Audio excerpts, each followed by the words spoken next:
2 Kings chapter 1. Soon after King Ahab of Israel died, the country of Moab rebelled against his son King Ahaziah. One day Ahaziah fell through the wooden slats around the porch on the flat roof of his palace in Samaria, and he was badly injured. So he sent some messengers to the town of Ekron with orders to ask the god Beelzebub if he would get well.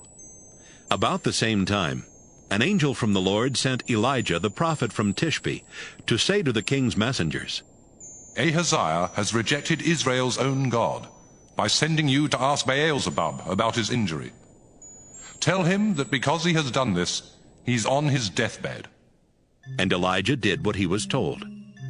When the messengers returned to Ahaziah, he asked, "Why are you back so soon?" "A man met us along the road with a message for you from the Lord." They answered. "The Lord wants to know why you sent us to ask Beelzebub about your injury, and why you don't believe there's a God in Israel. The man also told us that the Lord says you're going to die." What did the man look like? Ahaziah asked. "He was hairy and had a leather belt around his waist." They answered. It must be Elijah, replied Ahaziah. So at once he sent an army officer and 50 soldiers to meet Elijah. Elijah was sitting on top of a hill at the time. The officer went up to him and said, "Man of God, the king orders you to come down and talk with him." "If I am a man of God," Elijah answered, "God will send down fire on you and your 50 soldiers." Fire immediately came down from heaven and burned up the officer and his men. Ahaziah sent another officer and 50 more soldiers to Elijah. The officer said, "Man of God, the king orders you to come see him right now." "If I am a man of God," Elijah answered, "fire will destroy you and your 50 soldiers." And God sent down fire from heaven on the officer and his men. Ahaziah sent a third army officer and 50 more soldiers.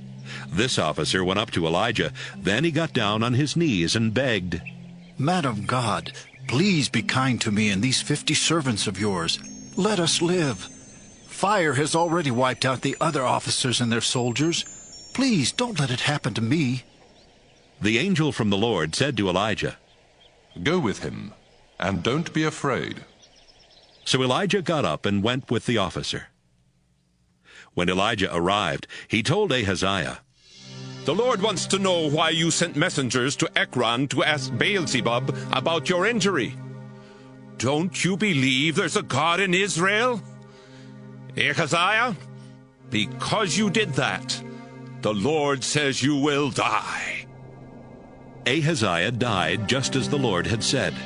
But since Ahaziah had no sons, Joram his brother then became king. This happened in the 2nd year that Jehoram, son of Jehoshaphat, was king of Judah. Everything else Ahaziah did while he was king is written in the history of the kings of Israel. 2 Kings chapter 2. Not long before the Lord took Elijah up into heaven in a strong wind, Elijah and Elisha were leaving Gilgal. Elijah said to Elisha, "The Lord wants me to go to Bethel, but you must stay here." Elisha replied, "I swear by the living Lord and by your own life that I will stay with you no matter what." And he went with Elijah to Bethel. A group of prophets who lived there asked Elisha, "Do you know that today the Lord is going to take away your master?" "Yes, I do," Elisha answered. "But don't remind me of it." Elijah then said, "Elisha, now the Lord wants me to go to Jericho, but you must stay here." Elisha replied, "I swear by the living Lord and by your own life that I will stay with you no matter what." And he went with Elijah to Jericho. A group of prophets who lived there asked Elisha, "Do you know that today the Lord is going to take away your master?" "Yes, I do," Elisha answered. "But don't remind me of it." Elijah then said to Elisha, "Now the Lord wants me to go to the Jordan River, but you must stay here." Elisha replied, "I swear by the living Lord and by your own life that I will never leave you." So the two of them walked on together. 50 prophets followed Elijah and Elisha from Jericho, then stood at a distance and watched as the two men walked toward the river. When they got there, Elijah took off his coat. Then he rolled it up and struck the water with it. At once a path opened up through the river, and the two of them walked across on dry ground. After they had reached the other side, Elijah said, Elisha, the Lord will soon take me away. What can I do for you before that happens?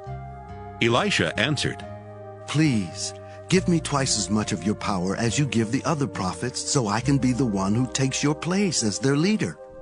It won't be easy, Elijah answered. It can happen only if you see me, as I'm being taken away. Elijah and Elisha were walking along and talking, when suddenly there appeared between them a flaming chariot pulled by fiery horses. Right away a strong wind took Elijah up into heaven. Elisha saw this and shouted, Israel's cavalry and chariots have taken my master away.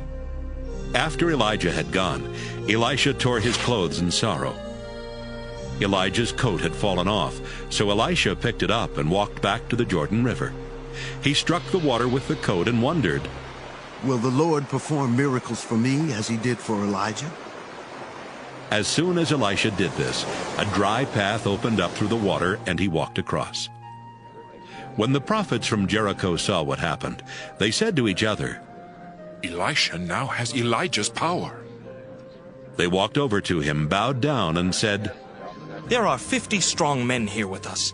Please let them go look for your master. Maybe the Spirit of the Lord carried him off to some mountain or valley.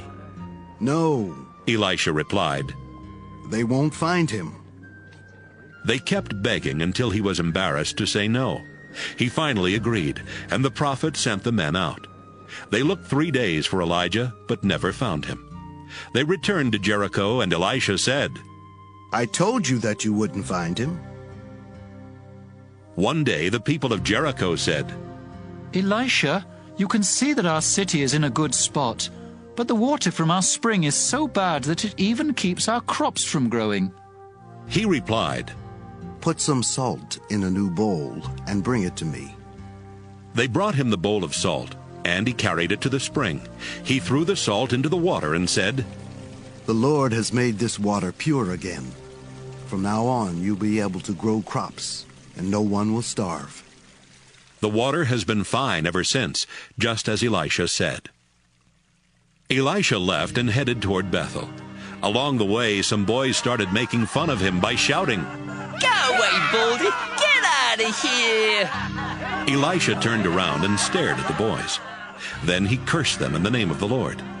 Right away, 2 bears ran out of the woods and ripped to pieces 42 of the boys. Elisha went up to Mount Carmel, then returned to Samaria. 2 Kings, chapter 3. Joram son of Ahab became king of Israel in Jehoshaphat's 18th year as king of Judah.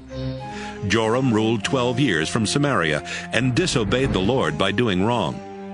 He tore down the stone image his father had made to honor Baal, and so he wasn't as sinful as his parents.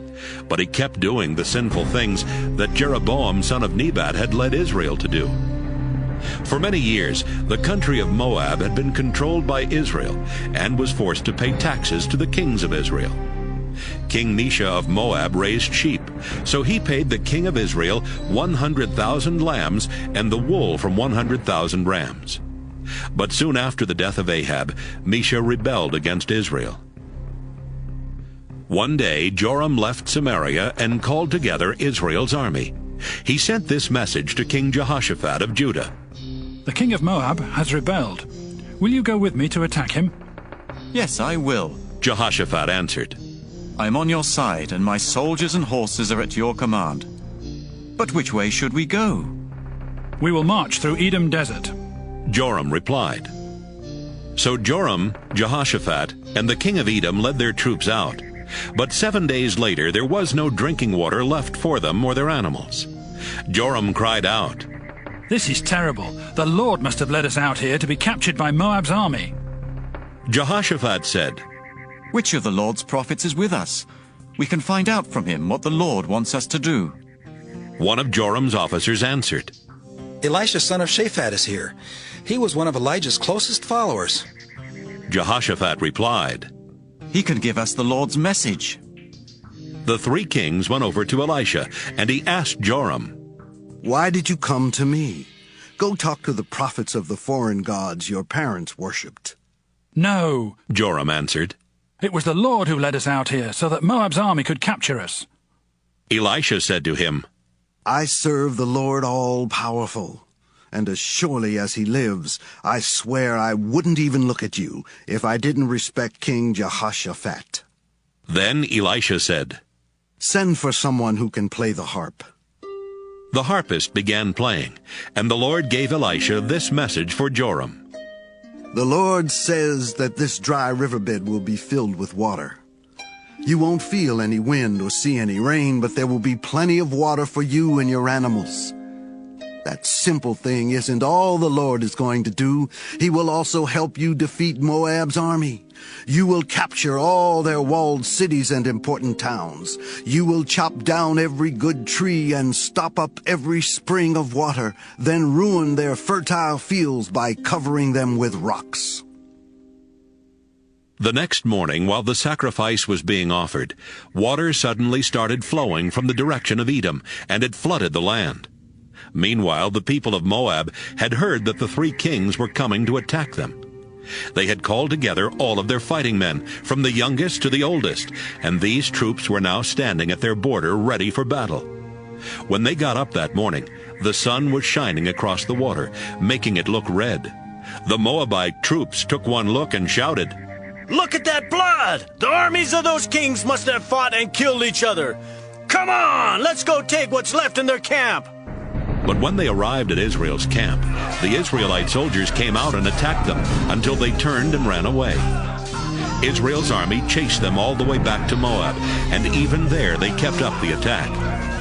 The Israelites destroyed the Moabite towns. They chopped down the good trees and stopped up the springs of water, then covered the fertile fields with rocks. Finally, the only city left standing was Kir-Hareseth. But soldiers armed with slings surrounded and attacked it. King Mesha of Moab saw that he was about to be defeated. So he took along 700 soldiers with swords and tried to break through the front line where the Edomite troops were positioned. But he failed. He then grabbed his oldest son, who was to be the next king, and sacrificed him as an offering on the city wall. The Israelite troops were so horrified that they left the city and went back home. 2 Kings, chapter 4. One day the widow of one of the Lord's prophets said to Elisha, You know that before my husband died, he was a follower of yours and a worshipper of the Lord. But he owed a man some money, and now that man is on his way to take my 2 sons as his slaves. Maybe there's something I can do to help. Elisha said, What do you have in your house? Sir, I have nothing but a small bottle of olive oil. Elisha told her, Ask your neighbors for their empty jars, and after you've borrowed as many as you can, go home and shut the door behind you and your sons. Then begin filling the jars with oil, and set each one aside as you fill it. The woman left. Later, when she and her sons were back inside their house, the 2 sons brought her the jars, and she began filling them. At last she said to one of her sons, Bring me another jar. We don't have any more. He answered, and the oil stopped flowing from the small bottle.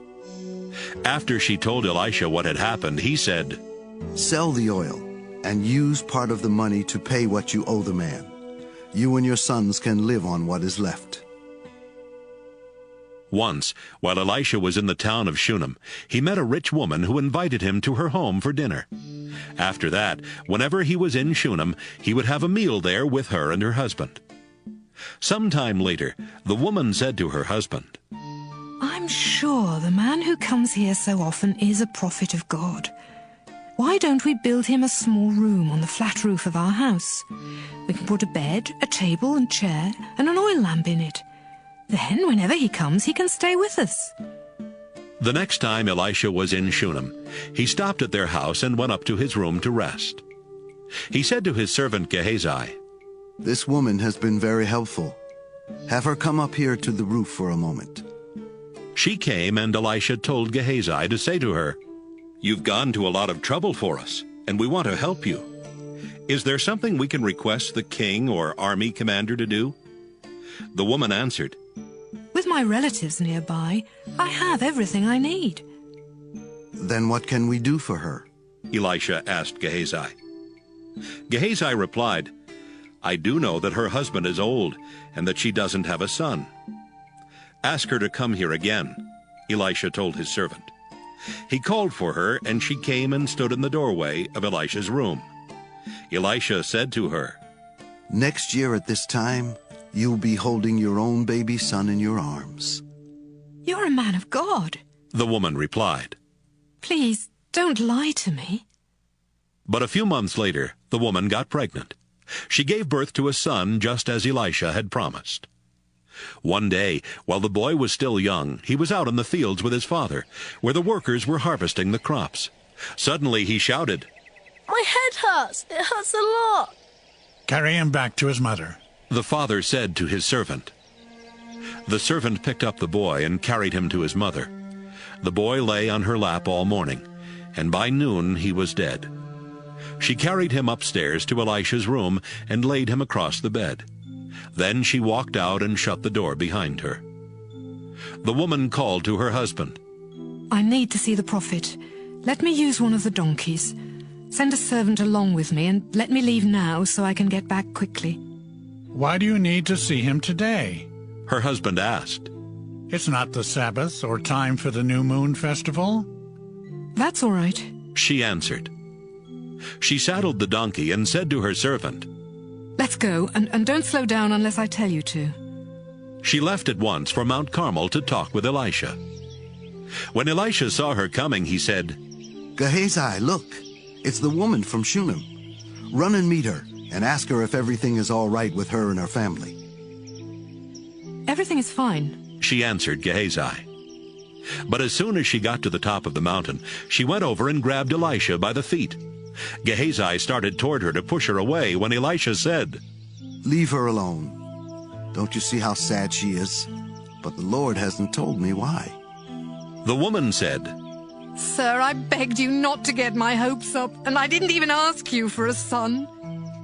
Gehazi, get ready and go to her house. Elisha said, Take along my walking stick, and when you get there, lay it on the boy's face. Don't stop to talk to anyone, even if they try to talk to you. But the boy's mother said to Elisha, I swear by the living Lord and by your own life that I won't leave without you. So Elisha got up and went with them. Gehazi ran on ahead and laid Elisha's walking stick on the boy's face, but the boy didn't move or make a sound. Gehazi ran back to Elisha and said, The boy didn't wake up. Elisha arrived at the woman's house and went straight to his room, where he saw the boy's body on his bed. He walked in, shut the door, and prayed to the Lord. Then he got on the bed and stretched out over the dead body, with his mouth on the boy's mouth, his eyes on his eyes, and his hand on his hands. As he lay there, the boy's body became warm. Elisha got up and walked back and forth in the room. Then he went back and leaned over the boy's body. The boy sneezed 7 times and opened his eyes. Elisha called out to Gehazi, Have the boy's mother come here. Gehazi did, and when she was at the door, Elisha said, You can take your son. She came in and bowed down at Elisha's feet. Then she picked up her son and left. Later, Elisha went back to Gilgal, where there was almost nothing to eat because the crops had failed. One day, while the prophets who lived there were meeting with Elisha, he said to his servant, Fix a big pot of stew for these prophets. One of them went out into the woods to gather some herbs. He found a wild vine and picked as much of its fruit as he could carry, but he didn't know that the fruit was very sour. When he got back, he cut up the fruit and put it in the stew. The stew was served, and when the prophets started eating it, they shouted, Elisha, this stew tastes terrible. We can't eat it. Bring me some flour, Elisha said. He sprinkled the flour in the stew and said, "Now serve it to them." And the stew tasted fine. A man from the town of Baal-Shalisha brought Elisha some freshly cut grain and 20 loaves of bread made from the first barley that was harvested. Elisha said, "Give it to the people so they can eat." "There's not enough here for 100 people." His servant said. "Just give it to them." Elisha replied, "The Lord has promised there will be more than enough." So the servant served the bread and grain to the people. They ate and still had some left over, just as the Lord had promised. 2 Kings, chapter 5.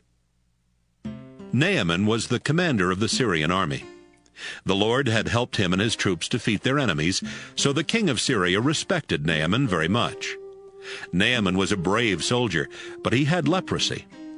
One day, while the Syrian troops were raiding Israel, they captured a girl, and she became a servant of Naaman's wife. Sometime later, the girl said, "If your husband Naaman would go to the prophet in Samaria, he would be cured of his leprosy." When Naaman told the king what the girl had said, the king replied, "Go ahead. I will give you a letter to take to the king of Israel." Naaman left and took along 750 pounds of silver, 150 pounds of gold, and 10 new outfits. He also carried the letter to the king of Israel. It said, "I am sending my servant Naaman to you. Would you cure him of his leprosy?" When the king of Israel read the letter, he tore his clothes in fear and shouted, "That Syrian king believes I can cure this man of leprosy. Does he think I'm God with power over life and death? He must be trying to pick a fight with me." As soon as Elisha the prophet heard what had happened, he sent the Israelite king this message, "Why are you so afraid? Send the man to me, so that he will know there is a prophet in Israel." Naaman left with his horses and chariots and stopped at the door of Elisha's house. Elisha sent someone outside to say to him, "Go wash 7 times in the Jordan River. Then you'll be completely cured." But Naaman stormed off, grumbling, "Why couldn't he come out and talk to me? I thought for sure he would stand in front of me and pray to the Lord his God, then wave his hand over my skin and cure me. What about the Abana River or the Pharpar River? Those rivers in Damascus are just as good as any river in Israel. I could have washed in them and been cured." His servants went over to him and said, "Sir, if the prophet had told you to do something difficult, you would have done it. So why don't you do what he said? Go wash and be cured." Naaman walked down to the Jordan. He waded out into the water and stooped down in it 7 times, just as Elisha had told him. Right away he was cured, and his skin became as smooth as a child's. Naaman and his officials went back to Elisha. Naaman stood in front of him and announced, "Now I know that the God of Israel is the only God in the whole world. Sir, would you please accept a gift from me?" "I am a servant of the living Lord," Elisha answered, "and I swear that I will not take anything from you." Naaman kept begging, but Elisha kept refusing.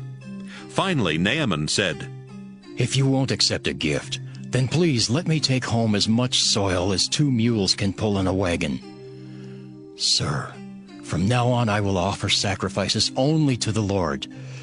But I pray that the Lord will forgive me when I go into the temple of the god Rimmon and bow down there with the king of Syria."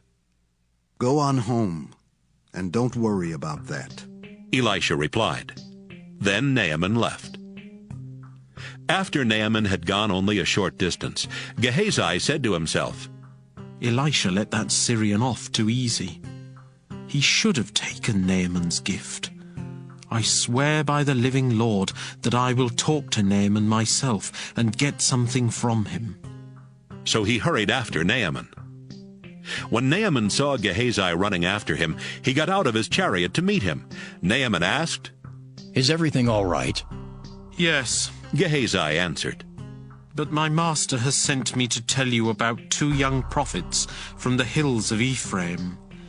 They came asking for help, and now Elisha wants to know if you would give them about 75 pounds of silver and some new clothes." Sure, Naaman replied. but why don't you take twice that amount of silver?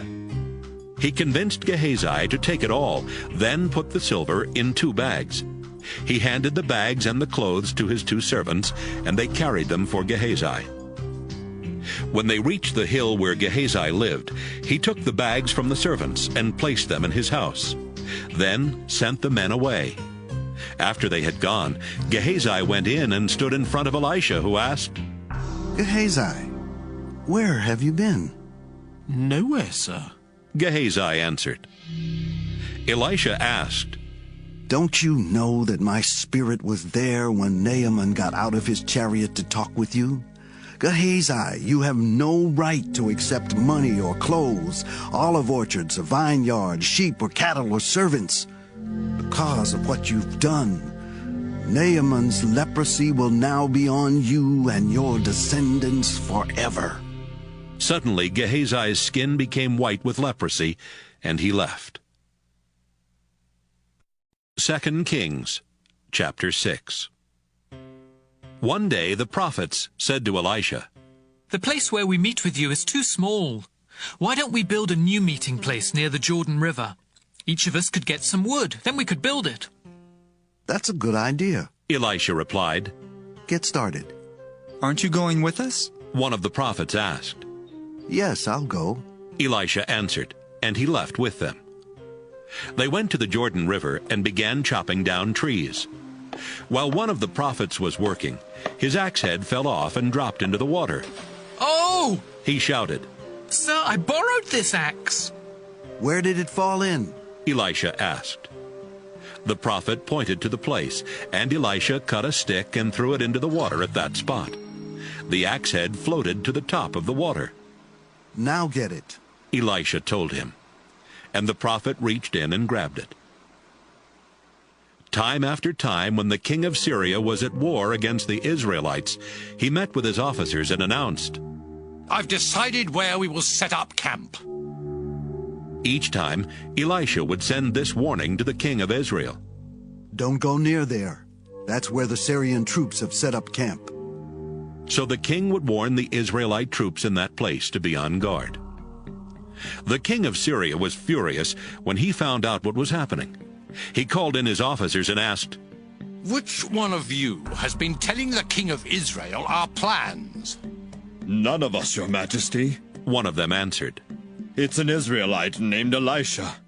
He's a prophet, so he can tell his king everything, even what you say in your own room. Find out where he is, the king ordered. I'll send soldiers to bring him here. They learned that Elisha was in the town of Dothan and reported it to the king. He ordered his best troops to go there with horses and chariots.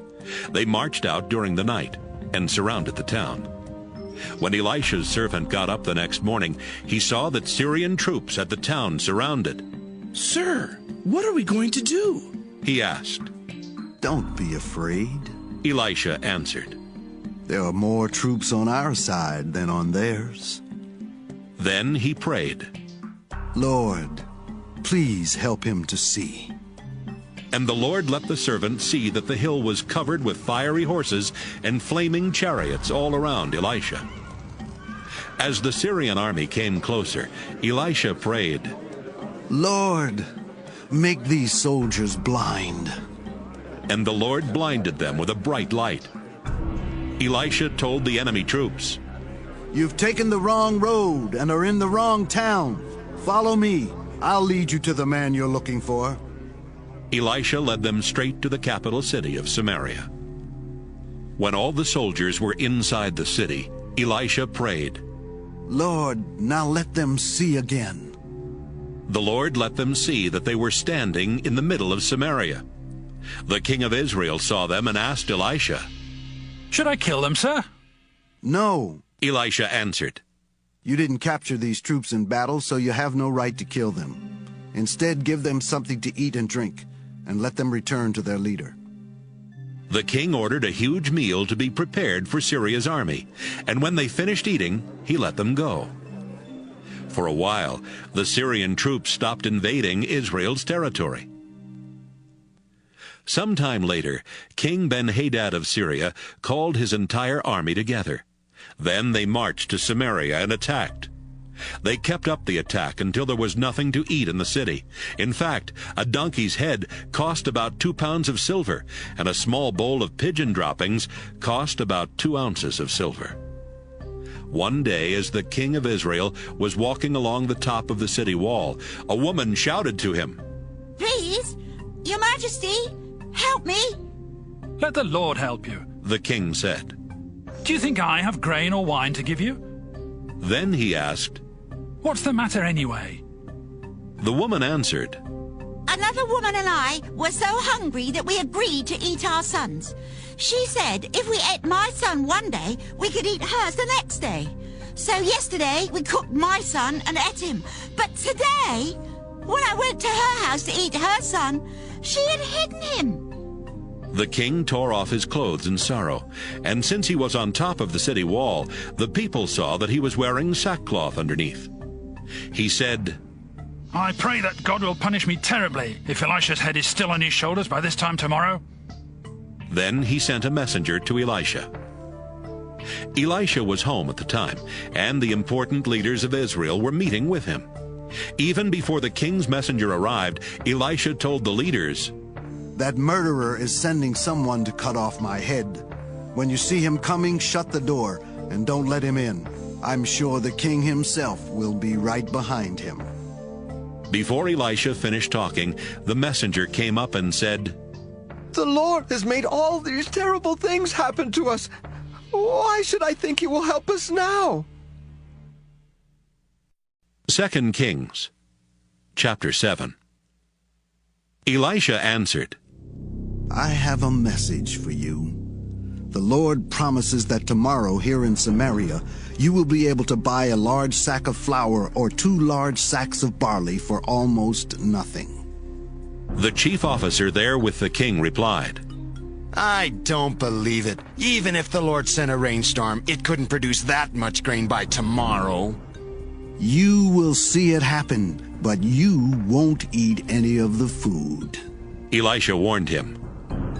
About the same time, 4 men with leprosy were just outside the gate of Samaria. They said to each other, "Why should we sit here waiting to die? There's nothing to eat in the city, so we would starve if we went inside." "But if we stay out here, we will die for sure. Let's sneak over to the Syrian army camp and surrender. They might kill us, but they might not."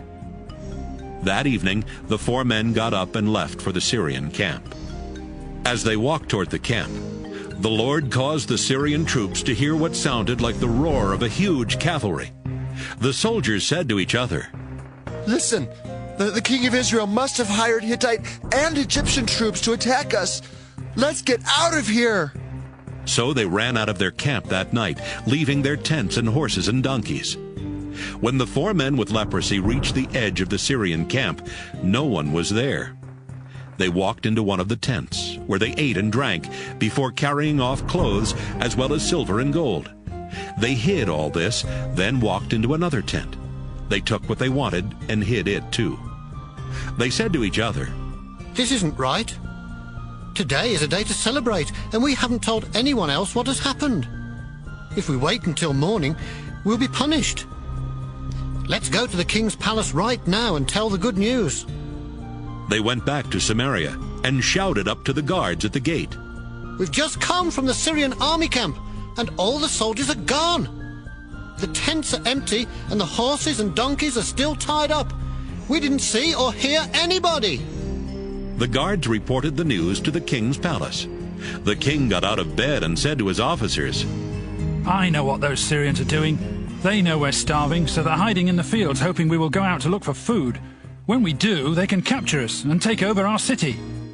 One of his officers replied, "We have a few horses left. Why don't we let some men take 5 of them and go down to the Syrian camp and see what's happening? We're going to die anyway, like those who have already died." They found 2 chariots, and the king commanded the men to find out what had happened to the Syrian troops. The men rode as far as the Jordan River. All along the way, they saw clothes and equipment that the Syrians had thrown away as they escaped. Then they went back to the king and told him what they had seen. At once the people went to the Syrian camp and carried off what was left. They took so much that a large sack of flour and 2 large sacks of barley sold for almost nothing, just as the Lord had promised. The king of Israel had put his chief officer in charge of the gate, but he died when the people trampled him as they rushed out of the city. Earlier, when the king was at Elisha's house, Elisha had told him that flour or barley would sell for almost nothing. But the officer refused to believe that even the Lord could do that. So Elisha warned him that he would see it happen, but would not eat any of the food. And that's exactly what happened. The officer was trampled to death. 2 Kings, chapter 8. Elisha told the woman whose son he had brought back to life, "The Lord has warned that there will be no food here for 7 years. Take your family and go live somewhere else for a while." The woman did exactly what Elisha had said and went to live in Philistine territory. She and her family lived there 7 years. Then she returned to Israel and immediately begged the king to give back her house and property. Meanwhile, the king was asking Gehazi, the servant of Elisha, about the amazing things Elisha had been doing. While Gehazi was telling him that Elisha had brought a dead boy back to life, the woman and her son arrived. "Here's the boy, Your Majesty," Gehazi said. "and this is his mother."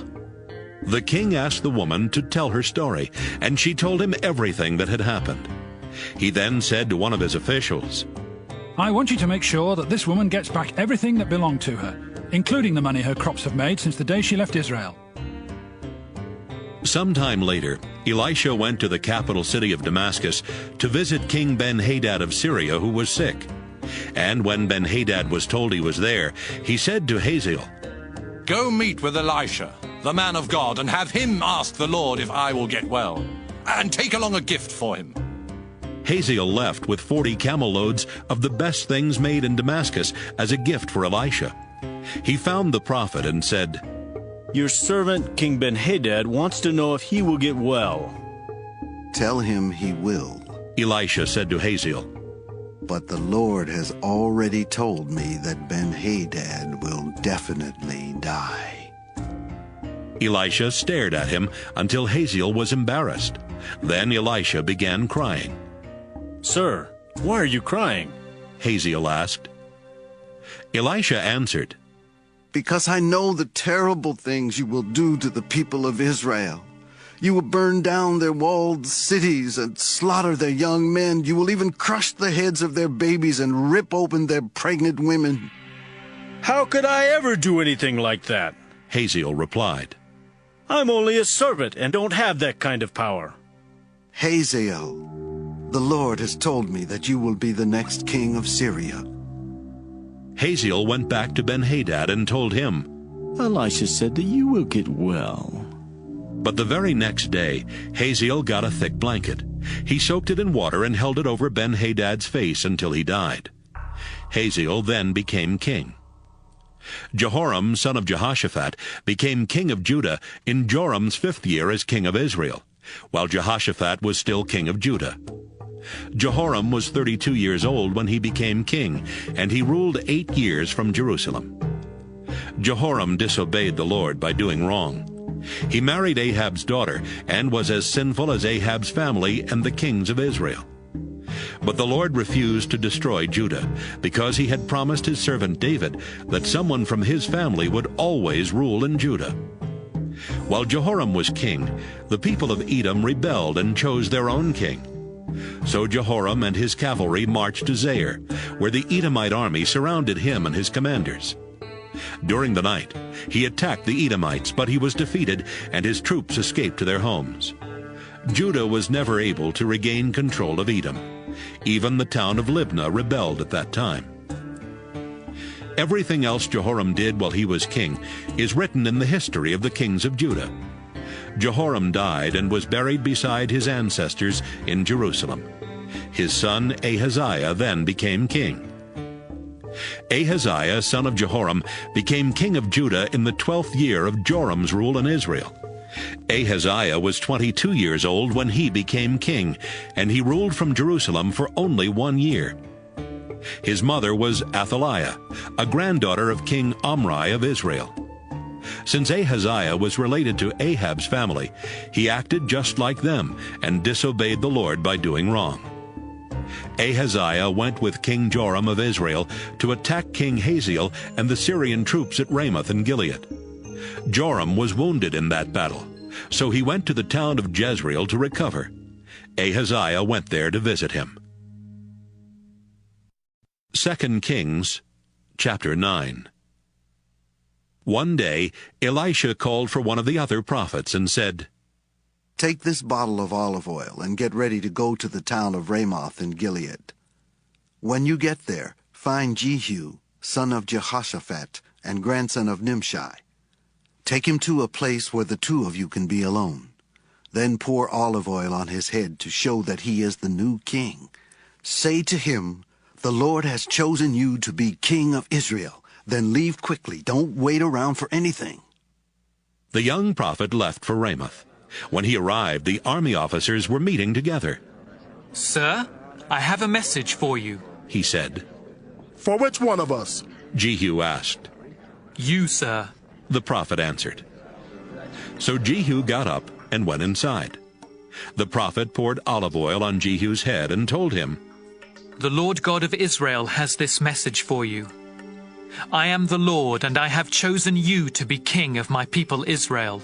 I want you to wipe out the family of Ahab, so Jezebel will be punished for killing the prophets and my other servants. Every man and boy in Ahab's family must die, whether slave or free. His whole family must be destroyed, just like the families of Jeroboam son of Nebat and Baasha son of Ahijah. As for Jezebel, her body will be eaten by dogs in the town of Jezreel. There won't be enough left of her to bury." Then the young prophet opened the door and ran out.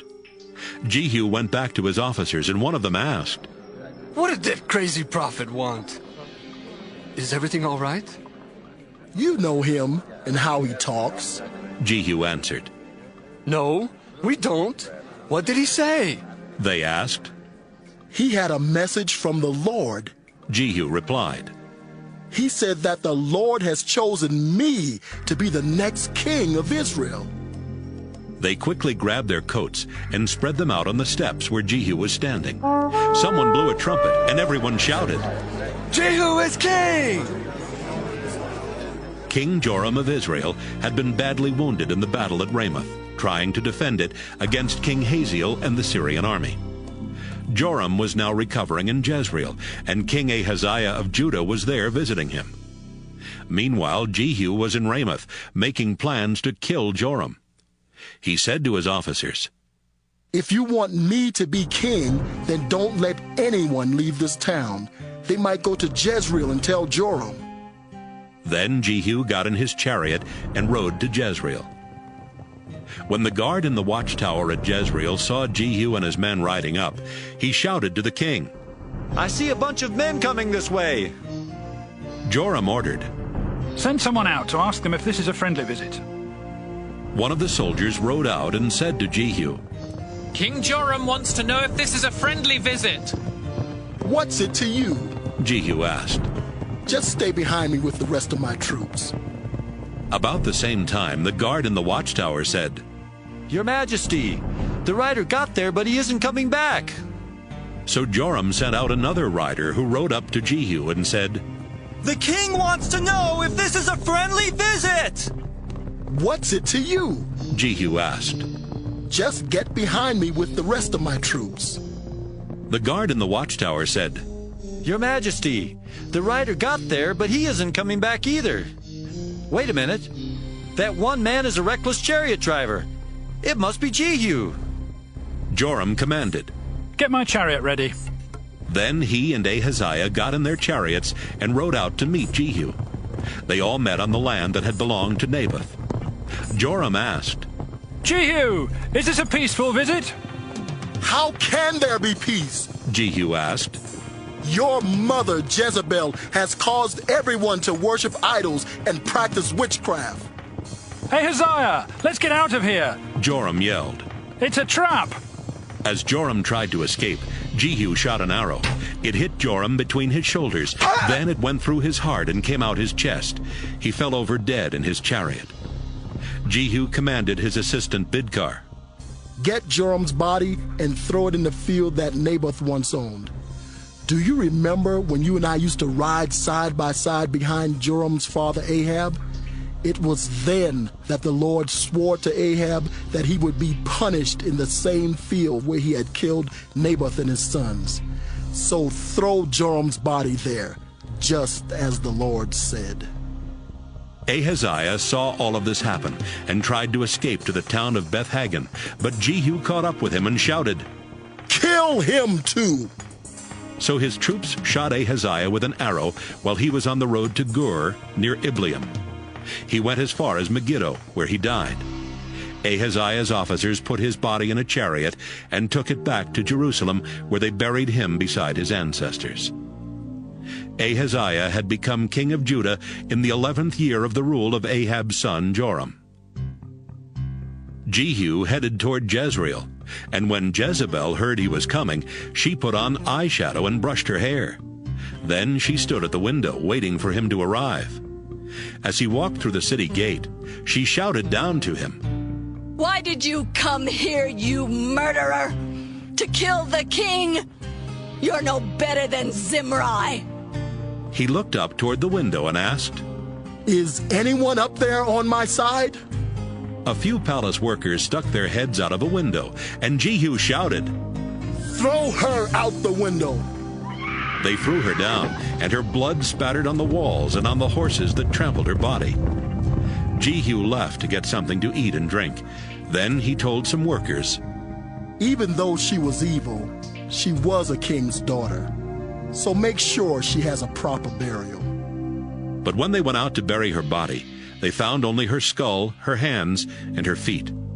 They reported this to Jehu, and he said, "The Lord told Elijah the prophet that Jezebel's body would be eaten by dogs right here in Jezreel. And he warned that her bones would be spread all over the ground like manure, so that no one could tell who it was." 2 Kings, chapter 10. Ahab still had 70 descendants living in Samaria. So Jehu wrote a letter to each of the important leaders and officials of the town, and to those who supported Ahab. In the letters he wrote, "Your town is strong, and you're protected by chariots and an armed cavalry. And I know that King Ahab's descendants live there with you. So as soon as you read this letter, choose the best person for the job and make him the next king.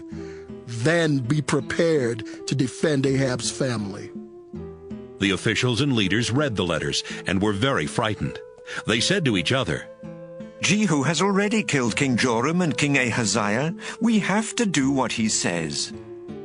The prime minister, the mayor of the city, as well as the other leaders and Ahab's supporters, sent this answer to Jehu. "We are your servants, your majesty, and we will do whatever you tell us, but it's not our place to choose someone to be king. You do what you think is best." Jehu then wrote another letter which said, "If you are on my side and will obey me, then prove it. Bring me the heads of the descendants of Ahab, and be here in Jezreel by this time tomorrow." The 70 descendants of King Ahab were living with some of the most important people of the city. And when these people read Jehu's second letter, they called together all 70 of Ahab's descendants. They killed them, put their heads in baskets, and sent them to Jezreel. When Jehu was told what had happened, he said, "Put the heads in 2 piles at the city gate, and leave them there until morning." The next morning, Jehu went out and stood where everyone could hear him, and he said, "You people are not guilty of anything. I'm the one who plotted against Joram and had him killed. But who killed all these men? Listen to me. Everything the Lord's servant Elijah promised about Ahab's family will come true." Then Jehu killed the rest of Ahab's relatives living in Jezreel, as well as his highest officials, his priests, and his closest friends. No one in Ahab's family was left alive in Jezreel. Jehu left for Samaria, and along the way he met some relatives of King Ahaziah of Judah at a place where shepherds meet.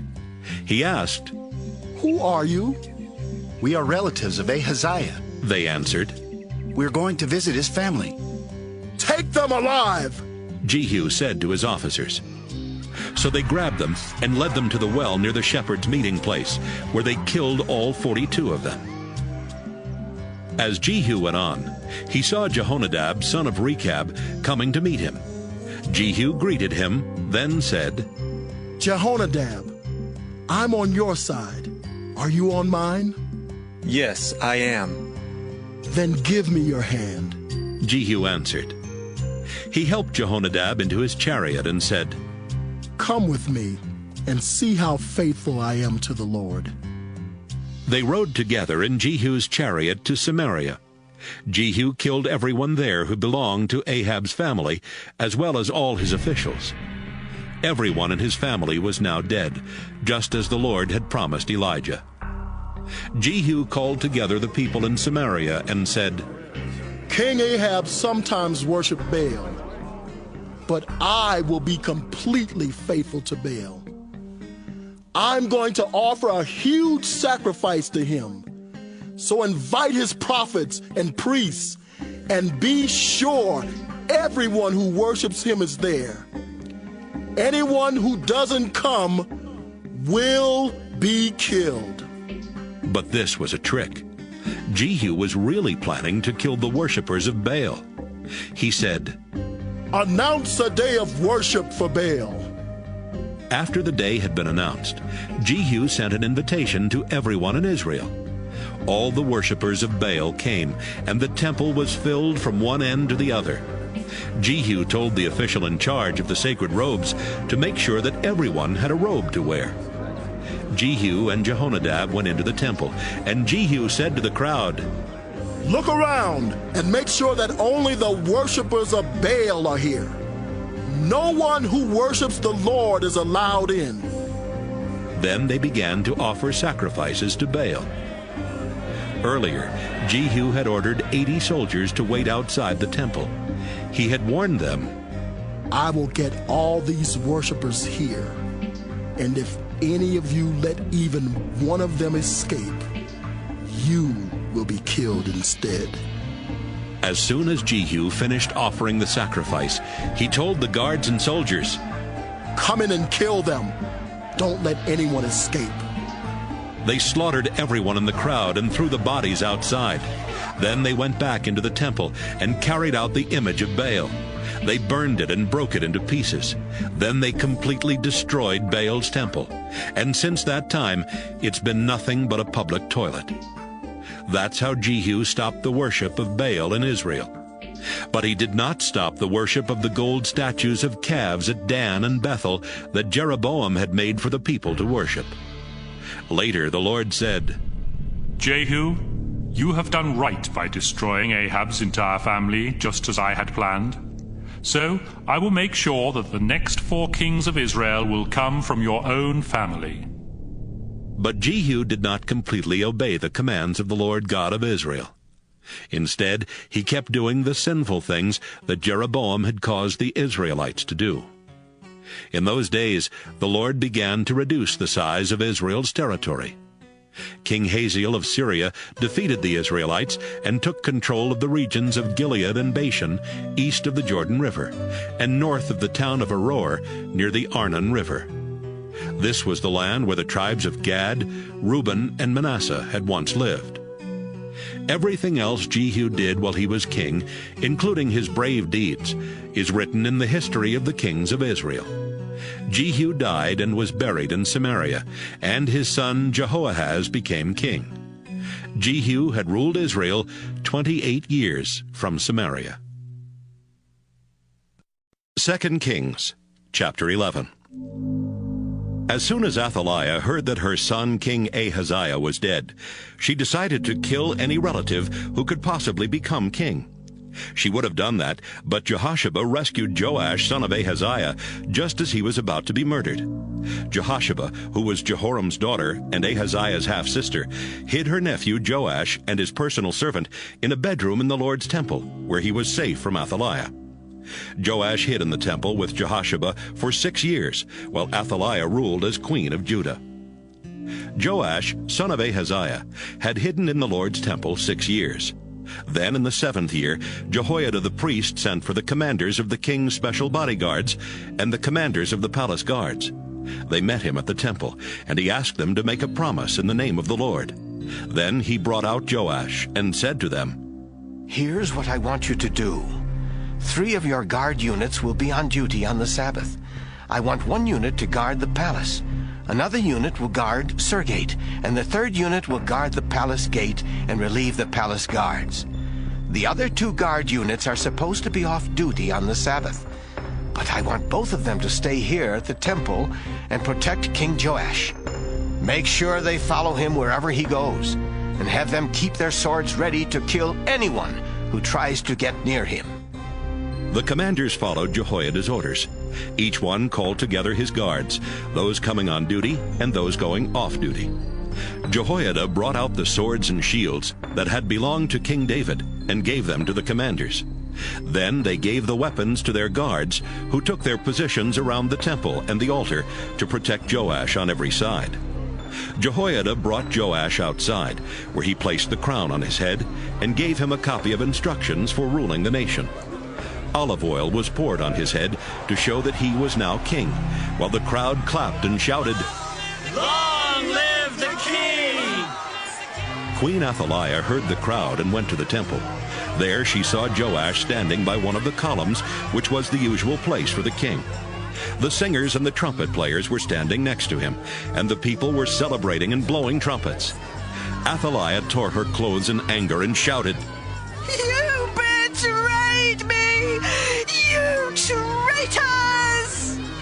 Right away, Jehoiada said to the army commanders, "Kill her, but don't do it anywhere near the Lord's temple.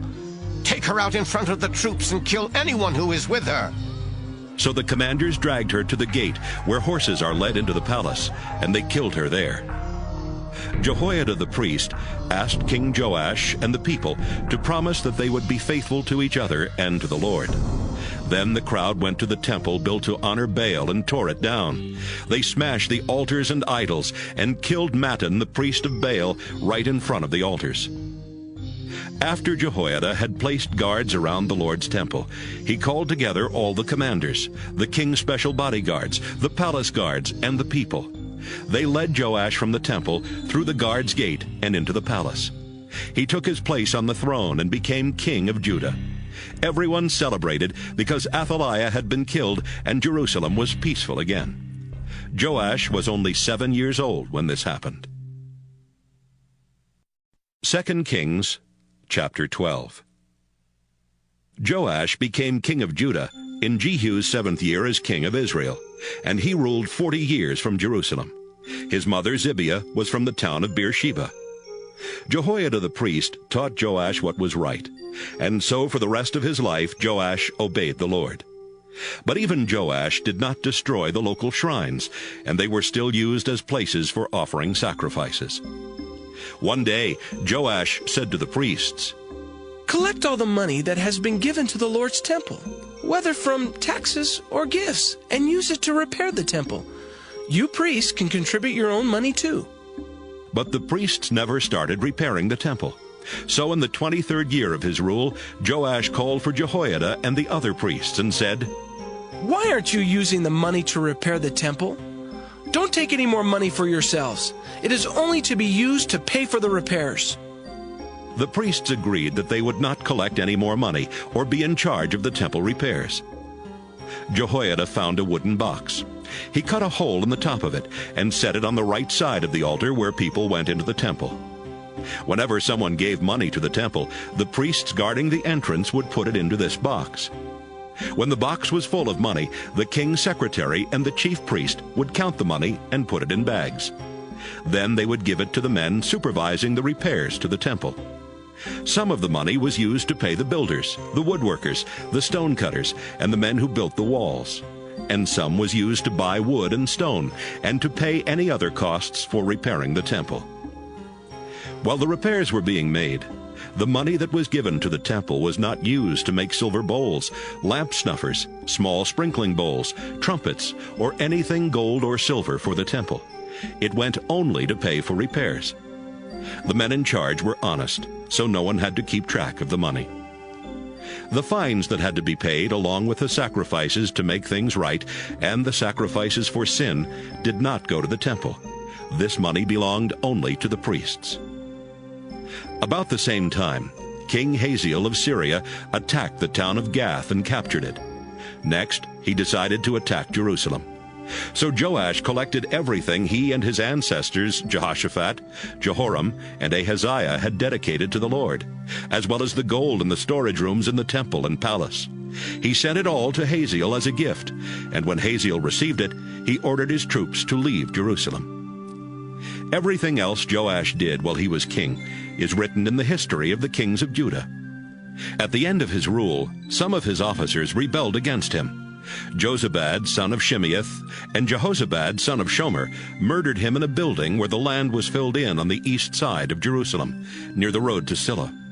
Joash was buried beside his ancestors in Jerusalem, and his son Amaziah became king.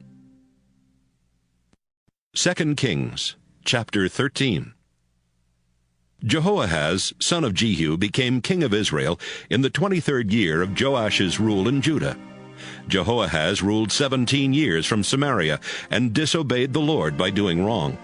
He never stopped following the example of Jeroboam, who had caused the Israelites to sin. The Lord was angry at the Israelites, so he let King Hazael of Syria and his son Ben-Hadad rule over them for a long time.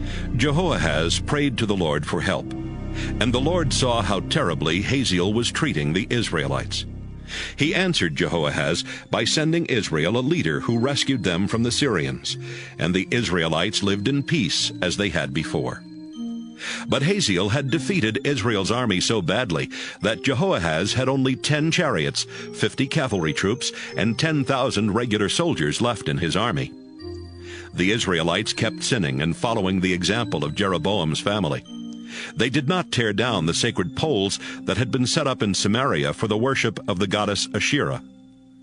Everything else Jehoahaz did while he was king, including his brave deeds, is written in the history of the kings of Israel. Jehoahaz died and was buried in Samaria, and his son Jehoash became king. Jehoash became king of Israel in the 37th year of Joash's rule in Judah, and he ruled 16 years from Samaria. He disobeyed the Lord by doing just like Jeroboam, who had caused the Israelites to sin. Everything else Jehoash did while he was king, including his war against King Amaziah of Judah, is written in the history of the kings of Israel. Jehoash died and was buried in Samaria beside the other Israelite kings. His son Jeroboam then became king. Sometime before the death of King Jehoash, Elisha the prophet was very sick and about to die. Jehoash went in and stood beside him crying. He said, "Master, what will Israel's chariots and cavalry be able to do without you?" "Grab a bow and some arrows," Elisha told him, "and hold them in your hand." Jehoash grabbed the bow and arrows and held them. Elisha placed his hand on the king's hand and said, "Open the window facing east." When it was open, Elisha shouted, "Now shoot." Jehoash shot an arrow, and Elisha said, "That arrow is a sign that the Lord will help you completely defeat the Syrian army at Aphek." Elisha said, "Pick up the arrows and hit the ground with them." Jehoash grabbed the arrows and hit the ground 3 times, then stopped. Elisha became angry at the king and exclaimed, "If you had struck it 5 or 6 times, you would completely wipe out the Syrians. Now you will defeat them only 3 times. Elisha died and was buried. Every year in the spring, Moab's leaders sent raiding parties into Israel. Once, while some Israelites were burying a man's body, they saw a group of Moabites. The Israelites quickly threw the body into Elisha's tomb and ran away. As soon as the man's body touched the bones of Elisha, the man came back to life and stood up. Israel was under the power of King Hazael of Syria during the entire rule of Jehoahaz. But the Lord was kind to the Israelites and showed them mercy because of his solemn agreement with their ancestors, Abraham, Isaac, and Jacob. In fact, he has never turned his back on them or let them be completely destroyed. Hazael died, and his son Ben-Hadad then became king of Syria. King Jehoash of Israel attacked and defeated the Syrian army 3 times. He took back from Ben-Hadad all the towns Hazael had captured in battle from his father Jehoahaz. 2 Kings, chapter 14. Amaziah, son of Joash, became king of Judah in the 2nd year of Jehoash's rule in Israel. Amaziah was 25 years old when he became king, and he ruled 29 years from Jerusalem, which was also the hometown of his mother Jehoaddan. Amaziah followed the example of his father Joash by obeying the Lord and doing right. But he was not as faithful as his ancestor David. Amaziah did not destroy the local shrines, and they were still used as places for offering sacrifices. As soon as Amaziah had control of Israel, he arrested and killed the officers who had murdered his father. But the children of those officers were not killed. The Lord had commanded in the law of Moses that only the people who sinned were to be punished, not their parents or children. While Amaziah was king, he killed 10,000 Edomite soldiers in Salt Valley. He captured the town of Selah and renamed it Joktheel, which is still its name. One day, Amaziah sent a message to King Jehoash of Israel. "Come out and face me in battle!" Jehoash sent back this reply. Once upon a time, a small thorn bush in Lebanon announced that his son was going to marry the daughter of a large cedar tree. But a wild animal came along and trampled the small bush. Amaziah, you think you're so powerful because you defeated Edom. Go ahead and celebrate, but stay at home. If you cause any trouble, both you and your kingdom of Judah will be destroyed. But Amaziah refused to listen. So Jehoash and his troops marched to the town of Beth-Shemesh in Judah to attack Amaziah and his troops. During the battle, Judah's army was crushed. Every soldier from Judah ran back home, and Jehoash captured Amaziah. Jehoash then marched to Jerusalem and broke down the city wall from Ephraim Gate to Corner Gate, a section about 600 feet long. He took the gold and silver, as well as everything of value from the Lord's temple and the king's treasury. He took hostages, then returned to Samaria. Everything else Jehoash did while he was king, including his brave deeds and how he defeated King Amaziah of Judah, is written in the history of the kings of Israel. Jehoash died and was buried in Samaria beside the other Israelite kings. His son Jeroboam then became king. 15 years after Jehoash died, some people in Jerusalem plotted against Amaziah. He was able to escape to the town of Lachish, but another group of people caught him and killed him there. His body was taken back to Jerusalem on horseback and buried beside his ancestors. Everything else Amaziah did while he was king is written in the history of the kings of Judah. After his death, the people of Judah made his son Azariah king, even though he was only 16 at the time. Azariah was the one who later recaptured and rebuilt the town of Elath. Jeroboam, son of Jehoash, became king of Israel in the 15th year of Amaziah's rule in Judah. Jeroboam ruled 41 years from Samaria. He disobeyed the Lord by following the evil example of Jeroboam, son of Nebat, who had caused the Israelites to sin. Jeroboam extended the boundaries of Israel from Lebo-Hamath in the north to the Dead Sea in the south, just as the Lord had promised his servant Jonah, son of Amittai, who was a prophet from Gath-Hepher. The Lord helped Jeroboam do this because he had seen how terribly the Israelites were suffering, whether slave or free, and no one was left to help them. And since the Lord had promised that he would not let Israel be completely destroyed, he helped Jeroboam rescue them. Everything else Jeroboam did while he was king, including his brave deeds and how he recaptured the towns of Damascus and Hamath, is written in the history of the kings of Israel. Jeroboam died and was buried, and his son Zechariah became king. 2 Kings, chapter 15. Azariah, son of Amaziah, became king of Judah in Jeroboam's 27th year as king of Israel. He was only 16 years old when he became king, and he ruled 52 years from Jerusalem, which was also the hometown of his mother, Jecholiah. Azariah obeyed the Lord by doing right, as his father Amaziah had done. But Azariah did not destroy the local shrines, and they were still used as places for offering sacrifices. The Lord punished Azariah with leprosy for the rest of his life. He wasn't allowed to live in the royal palace, so his son Jotham lived there and ruled in his place. Everything else Azariah did while he was king is written in the history of the kings of Judah. Azariah died and was buried beside his ancestors in Jerusalem. His son Jotham then became king. Zechariah, son of Jeroboam, became king of Israel in the 38th year of Azariah's rule in Judah, but he ruled only 6 months from Samaria. Like his ancestors, Zechariah disobeyed the Lord by following the evil ways of Jeroboam, son of Nebat, who had caused the Israelites to sin. Shallum, son of Jabesh, plotted against Zechariah and killed him in public. Shallum then became king. So the Lord had kept his promise to Jehu that the next 4 kings of Israel would come from his family. Everything else Zechariah did while he was king is written in the history of the kings of Israel. Shallum became king of Israel in the 39th year of Azariah's rule in Judah.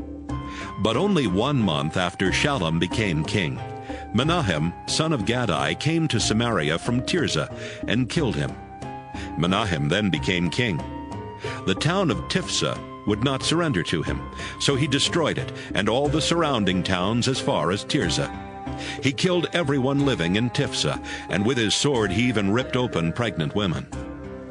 Everything else Shallum did while he was king, including his plot against Zechariah, is written in the history of the kings of Israel. Menahem became king of Israel in Azariah's 39th year as king of Judah, and he ruled Israel 10 years from Samaria. He constantly disobeyed the Lord by following the example of Jeroboam, son of Nebat, who had caused the Israelites to sin. During Menahem's rule, King Tiglath-Pileser of Assyria invaded Israel. He agreed to help Menahem keep control of his kingdom if Menahem would pay him over 30 tons of silver. So Menahem ordered every rich person in Israel to give him at least 1 pound of silver, and he gave it all to Tiglath-Pileser, who stopped his attack and left Israel.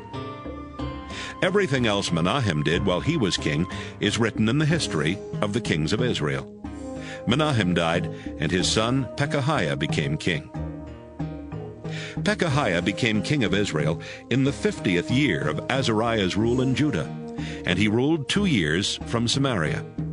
He disobeyed the Lord and caused the Israelites to sin, just as Jeroboam, son of Nebat, had done. Pekah, son of Remaliah, was Pekahiah's chief officer, but he made plans to kill the king. So he and 50 men from Gilead broke into the strongest part of the palace in Samaria and murdered Pekahiah, together with Argob and Ariah. Pekah then became king. Everything else Pekahiah did while he was king is written in the history of the kings of Israel. Pekah, son of Remaliah, became king of Israel in Azariah's 52nd year as king of Judah, and he ruled 20 years from Samaria. He disobeyed the Lord and followed the evil example of Jeroboam, son of Nebat, who had caused the Israelites to sin. During Pekah's rule, King Tiglath-Pileser of Assyria marched into Israel. He captured the territories of Gilead and Galilee, including the towns of Ijon, Abel-Beth-Maachah, Genoa, Kedesh, and Hazor, as well as the entire territory of Naphtali. Then he took Israelites from those regions to Assyria as prisoners. In the 20th year of Jotham's rule in Judah, Hoshea, son of Elah, plotted against Pekah and murdered him. Hoshea then became king of Israel. Everything else Pekah did while he was king is written in the history of the kings of Israel. Jotham, son of Azariah, became king of Judah in the 2nd year of Pekah's rule in Israel. Jotham was 25 years old when he became king, and he ruled 16 years from Jerusalem. His mother, Jerusha, was the daughter of Zadok. Jotham followed the example of his father by obeying the Lord and doing right. It was Jotham who rebuilt the upper gate that led into the court around the Lord's temple. But the local shrines were not destroyed, and they were still used as places for offering sacrifices. Everything else Jotham did while he was king is written in the history of the kings of Judah. During his rule, the Lord let King Rezin of Syria and King Pekah of Israel start attacking Judah. Jotham died and was buried beside his ancestors in Jerusalem, and his son Ahaz became king. 2 Kings, chapter 16. Ahaz, son of Jotham, became king of Judah in the 17th year of Pekah's rule in Israel. He was 20 years old at the time, and he ruled from Jerusalem for 16 years. Ahaz wasn't like his ancestor David. Instead, he disobeyed the Lord and was even more sinful than the kings of Israel. He sacrificed his own son, which was a disgusting custom of the nations that the Lord had forced out of Israel. Ahaz offered sacrifices at the local shrines, as well as on every hill and in the shade of large trees. While Ahaz was ruling Judah, the king of Edom recaptured the town of Elath from Judah and forced out the people of Judah. Edomites then moved into Elath, and they still live there. About the same time, King Rezin of Syria and King Pekah of Israel marched to Jerusalem and attacked, but they could not capture it. Ahaz sent a message to King Tiglath-Pileser of Assyria that said, "Your Majesty, King Rezin and King Pekah are attacking me, your loyal servant. Please come and rescue me." Along with the message, Ahaz sent silver and gold from the Lord's temple and from the palace treasury as a gift for the Assyrian king. As soon as Tiglath-Pileser received the message, he and his troops marched to Syria. He captured the capital city of Damascus. Then he took the people living there to the town of Kir as prisoners and killed King Rezin. Later, Ahaz went to Damascus to meet Tiglath-Pileser. And while Ahaz was there, he saw an altar and sent a model of it back to Uriah the priest, along with the plans for building one. Uriah followed the plans and built an altar exactly like the one in Damascus, finishing it just before Ahaz came back. When Ahaz returned, he went to see the altar and to offer sacrifices on it. He walked up to the altar and poured wine over it.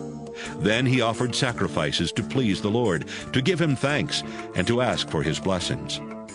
After that, he had the bronze altar moved aside, so his new altar would be right in front of the Lord's temple. He told Uriah the priest, "From now on, the morning and evening sacrifices, as well as all gifts of grain and wine, are to be offered on this altar. The sacrifices for the people and for the king must also be offered here. Sprinkle the blood from all the sacrifices on it, but leave the bronze altar for me to use for prayer and finding out what God wants me to do." Uriah did everything Ahaz told him. Ahaz also had the side panels and the small bowls taken off the movable stands in the Lord's temple. He had the large bronze bowl called the Sea removed from the bronze bowls on which it rested, and had it placed on a stand made of stone. He took down the special tent that was used for worship on the Sabbath, and closed up the private entrance that the kings of Judah used for going into the temple.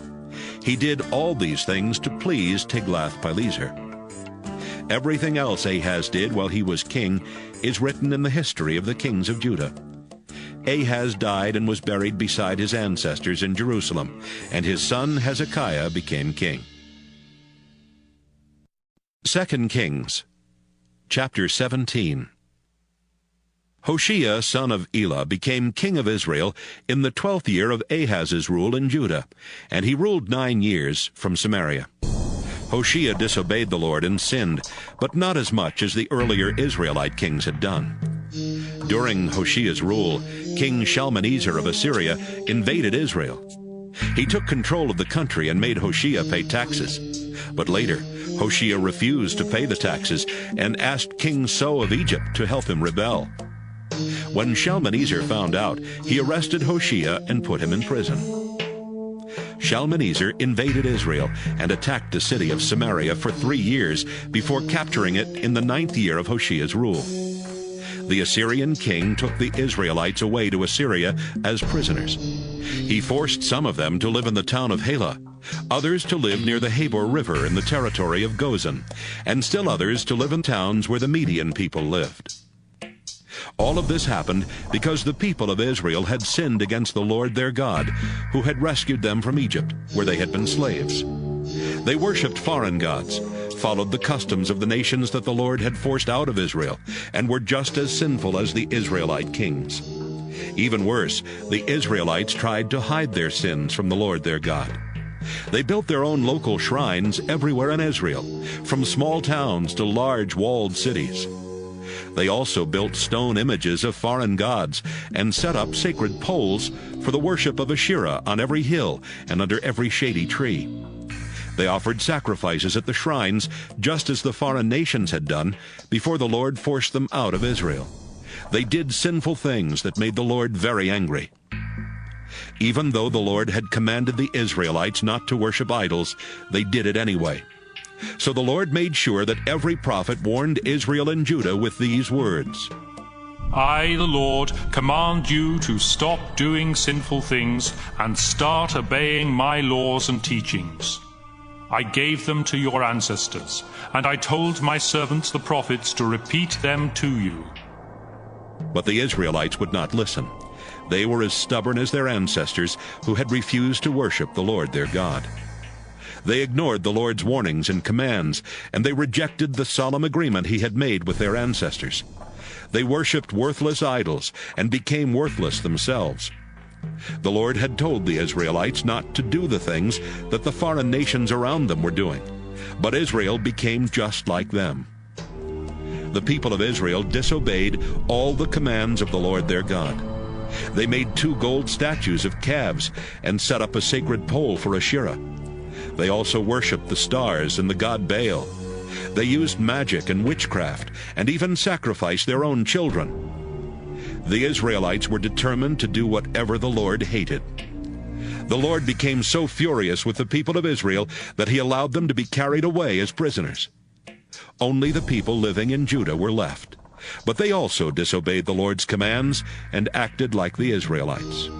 So the Lord turned his back on everyone in Israel and Judah and let them be punished and defeated until no one was left. Earlier, when the Lord took the northern tribes away from David's family, the people living in northern Israel chose Jeroboam, son of Nebat, as their king. Jeroboam caused the Israelites to sin and to stop worshiping the Lord. The people kept on sinning like Jeroboam until the Lord got rid of them, just as he had warned his servants the prophets. That's why the people of Israel were taken away as prisoners to Assyria, and that's where they remained. The king of Assyria took people who were living in the cities of Babylon, Cutha, Ava, Hamath, and Sepharvaim, and forced them to move to Israel. They took over the towns where the Israelites had lived, including the capital city of Samaria. At first these people did not worship the Lord, so he sent lions to attack them, and the lions killed some of them. A messenger told the king of Assyria, The people you moved to Israel don't know how to worship the God of that country, so he sent lions that have attacked and killed some of them. The king replied, Get one of the Israelite priests we brought here and send him back to Israel. He can live there and teach them about the God of that country. One of the Israelite priests was chosen to go back to Israel. He lived in Bethel and taught the people how to worship the Lord. But in towns all over Israel, the different groups of people made statues of their own gods. Then they placed these idols in local Israelite shrines.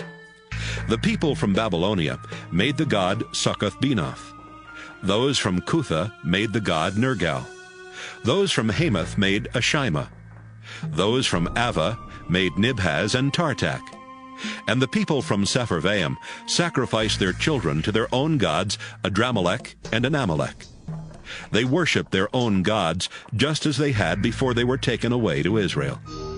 They also worshipped the Lord, but they chose their own people to be priests at the shrines.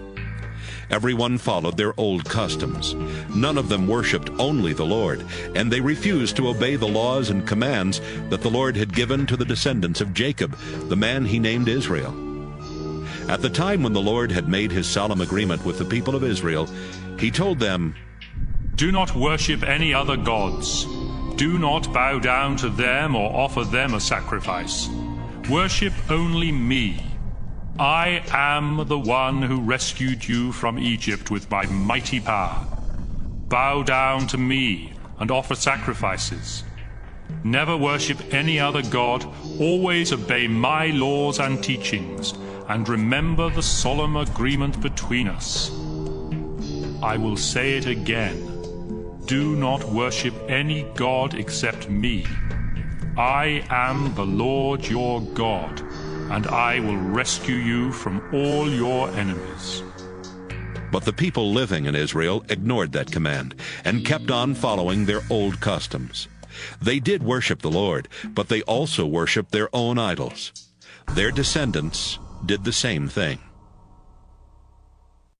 2 Kings, chapter 18. Hezekiah, son of Ahaz, became king of Judah in the 3rd year of Hoshea's rule in Israel. Hezekiah was 25 years old when he became king, and he ruled 29 years from Jerusalem. His mother Abi was the daughter of Zechariah. Hezekiah obeyed the Lord, just as his ancestor David had done. He destroyed the local shrines, then tore down the images of foreign gods, and cut down the sacred pole for worshiping the goddess Asherah. He also smashed the bronze snake Moses had made. The people had named it Nehushtan, and had been offering sacrifices to it. Hezekiah trusted the Lord God of Israel. No other king of Judah was like Hezekiah, either before or after him. He was completely faithful to the Lord and obeyed the laws the Lord had given to Moses for the people. The Lord helped Hezekiah, so he was successful in everything he did. He even rebelled against the king of Assyria, refusing to be his servant. Hezekiah defeated the Philistine towns as far away as Gaza, from the smallest towns to the large walled cities. During the 4th year of Hezekiah's rule, which was the 7th year of Hoshea's rule in Israel, King Shalmaneser of Assyria led his troops to Samaria, the capital city of Israel. They attacked and captured it 3 years later, in the 6th year of Hezekiah's rule and the 9th year of Hoshea's rule. The king of Assyria took the Israelites away as prisoners. He forced some of them to live in the town of Halah, others to live near the Habor River in the territory of Gozan, and still others to live in towns where the Median people lived. All of that happened because the people of Israel had not obeyed the Lord their God. They rejected the solemn agreement he had made with them, and they ignored everything that the Lord's servant Moses had told them. In the 14th year of Hezekiah's rule in Judah, King Sennacherib of Assyria invaded the country and captured every walled city except Jerusalem. Hezekiah sent this message to Sennacherib, who was in the town of Lachish. "I know I am guilty of rebellion, but I will pay you whatever you want if you stop your attack." Sennacherib told Hezekiah to pay about 11 tons of silver and almost a ton of gold. So Hezekiah collected all the silver from the Lord's temple and the royal treasury. He even stripped the gold that he had used to cover the doors and doorposts in the temple. He gave it all to Sennacherib. The king of Assyria ordered his 3 highest military officers to leave Lachish and take a large army to Jerusalem. When they arrived, the officers stood on the road near the clothmakers' shops along the canal from the upper pool. They called out to Hezekiah, and 3 of his highest officials came out to meet them. One of them was Hilkiah's son Eliakim, who was the prime minister. The other 2 were Shebna, assistant to the prime minister, and Joah, son of Asaph, keeper of the government records. One of the Assyrian commanders told them, "I have a message for Hezekiah from the great king of Assyria. Ask Hezekiah why he feels so sure of himself. Does he think he can plan and win a war with nothing but words? Who is going to help him now that he has turned against the king of Assyria?" Is he depending on Egypt and its king? That's the same as leaning on a broken stick, and it will go right through his hand. Is Hezekiah now depending on the Lord your God? Didn't Hezekiah tear down all except one of the Lord's altars and places of worship? Didn't he tell the people of Jerusalem and Judah to worship at that one place? The king of Assyria wants to make a bet with you people. He will give you 2,000 horses if you have enough troops to ride them. How could you even defeat our lowest-ranking officer when you have to depend on Egypt for chariots and cavalry? Don't forget that it was the Lord who sent me here with orders to destroy your nation. Eliakim, Shebna, and Joah said, Sir, we don't want the people listening from the city wall to understand what you are saying, so please speak to us in Aramaic instead of Hebrew. The Assyrian army commander answered, My king sent me to speak to everyone, not just to you leaders. These people will soon have to eat their own body waste and drink their own urine. And so will the three of you. Then, in a voice loud enough for everyone to hear, he shouted in Hebrew, Listen to what the great king of Assyria says. Don't be fooled by Hezekiah. He can't save you. Don't trust him when he tells you that the Lord will protect you from the king of Assyria. Stop listening to Hezekiah. Pay attention to my king. Surrender to him. He will let you keep your own vineyards, fig trees, and cisterns for a while. Then he will come and take you away to a country just like yours, where you can plant vineyards, raise your own grain, and have plenty of olive oil and honey. Believe me, you won't starve there. Hezekiah claims the Lord will save you, but don't be fooled by him. Were any other gods able to defend their land against the king of Assyria? What happened to the gods of Hamath and Arpad? What about the gods of Sepharvaim, Henna, and Ivah? Were the gods of Samaria able to protect their land against the Assyrian forces? None of these gods kept their people safe from the king of Assyria. Do you think the Lord your God can do any better? Eliakim, Shebna, and Joah had been warned by King Hezekiah not to answer the Assyrian commander. So they tore their clothes in sorrow and reported to Hezekiah everything the commander had said. 2 Kings, chapter 19. As soon as Hezekiah heard the news, he tore off his clothes in sorrow and put on sackcloth. Then he went into the temple of the Lord.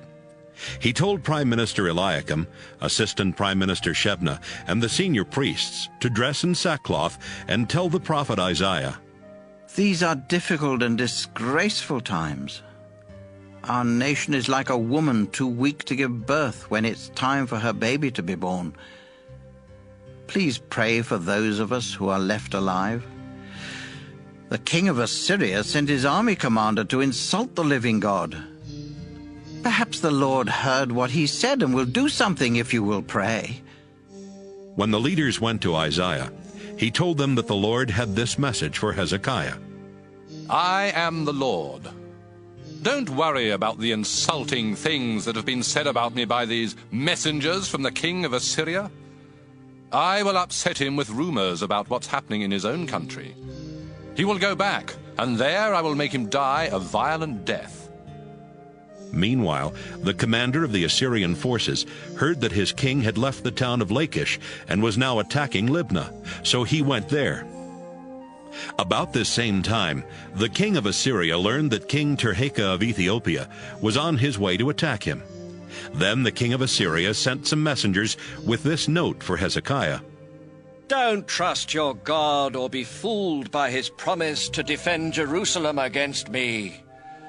You have heard how we Assyrian kings have completely wiped out other nations. What makes you feel so safe? The Assyrian kings before me destroyed the towns of Gozan, Haran, Reziph, and everyone from Eden who lived in Telazar. What good did their gods do them?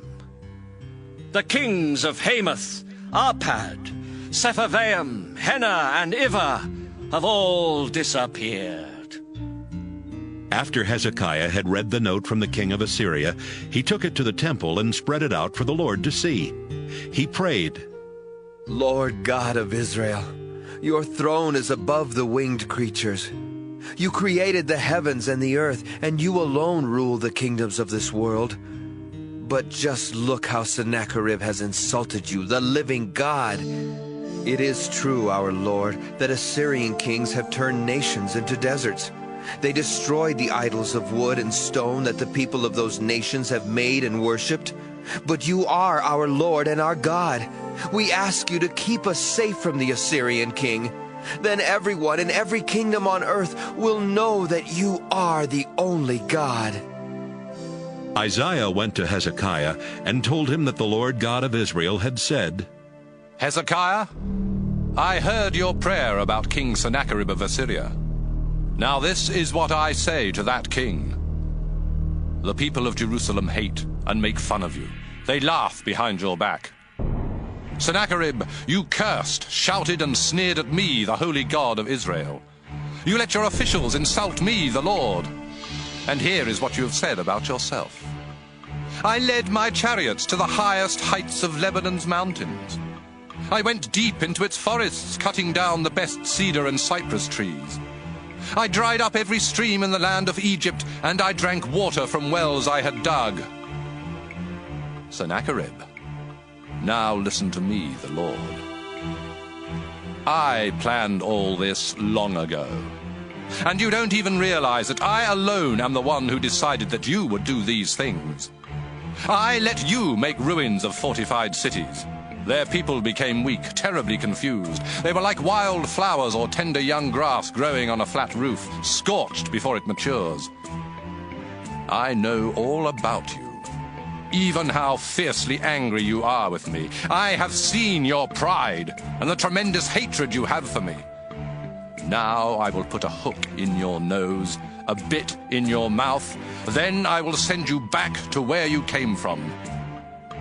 Hezekiah, I will tell you what's going to happen. This year you will eat crops that grow on their own, and the next year you will eat whatever springs up where those crops grew. But the third year you will plant grain and vineyards, and you will eat what you harvest. Those who survive in Judah will be like a vine that puts down deep roots and bears fruit. I, the Lord all-powerful, will see to it that some who live in Jerusalem will survive. I promise that the king of Assyria won't get into Jerusalem, or shoot an arrow into the city, or even surround it and prepare to attack. As surely as I am the Lord, he will return by the way he came and will never enter Jerusalem. I will protect it for myself and for my servant David. That same night, the Lord sent an angel to the camp of the Assyrians, and he killed 185,000 of them. And so the next morning the camp was full of dead bodies. After this, King Sennacherib went back to Assyria and lived in the city of Nineveh. One day he was worshiping in the temple of his god Nisroch, when his sons Adramelech and Sharezer killed him with their swords. They escaped to the land of Ararat, and his son Esarhaddon became king. 2 Kings, chapter 20. About this time, Hezekiah got sick and was almost dead. Isaiah the prophet went in and told him, The Lord says, you won't ever get well. You are going to die, so you had better start doing what needs to be done. Hezekiah turned toward the wall and prayed, Don't forget that I have been faithful to you, Lord. I have obeyed you with all my heart, and I do whatever you say is right. After this he cried hard.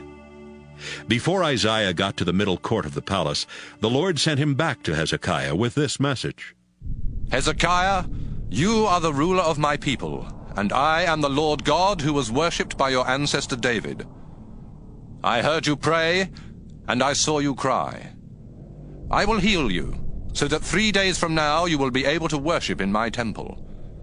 I will let you live 15 years more while I protect you and your city from the king of Assyria. I will defend this city as an honor to me and to my servant David." Then Isaiah said to the king's servants, "Bring some mashed figs and place them on the king's open sore. He will then get well." Hezekiah asked Isaiah, "Can you prove that the Lord will heal me, so that I can worship in his temple in 3 days?" Isaiah replied, "The Lord will prove to you that he will keep his promise. Will the shadow made by the setting sun on the stairway go forward 10 steps or back 10 steps?" "It's normal for the sun to go forward," Hezekiah answered. "But how can it go back?" Isaiah prayed, and the Lord made the shadow go back 10 steps on the stairway built for King Ahaz. Merodach-Baladan, the son of Baladan, was now king of Babylonia. And when he learned that Hezekiah had been sick, he sent messengers with letters and a gift for him. Hezekiah welcomed the messengers and showed them all the silver, the gold, the spices, and the fine oils that were in his storehouse. He even showed them where he kept his weapons. Nothing in his palace or in his entire kingdom was kept hidden from them. Isaiah asked Hezekiah, "Where did these men come from? What did they want?" "They came all the way from Babylonia," Hezekiah answered. "What did you show them?" Isaiah asked. Hezekiah answered, "I showed them everything in my kingdom." Then Isaiah told Hezekiah, "I have a message for you from the Lord. One day, everything you and your ancestors have stored up will be taken to Babylonia. The Lord has promised that nothing will be left. Some of your own sons will be taken to Babylonia, where they will be disgraced and made to serve in the king's palace." Hezekiah thought, "At least our nation will be at peace for a while." So he told Isaiah, "The message you brought me from the Lord is good." Everything else Hezekiah did while he was king, including how he made the upper pool and tunnel to bring water into Jerusalem, is written in the history of the kings of Judah. Hezekiah died, and his son Manasseh became king. 2 Kings, chapter 21. Manasseh was 12 years old when he became king of Judah, and he ruled 55 years from Jerusalem.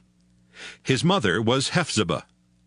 Manasseh disobeyed the Lord by following the disgusting customs of the nations that the Lord had forced out of Israel.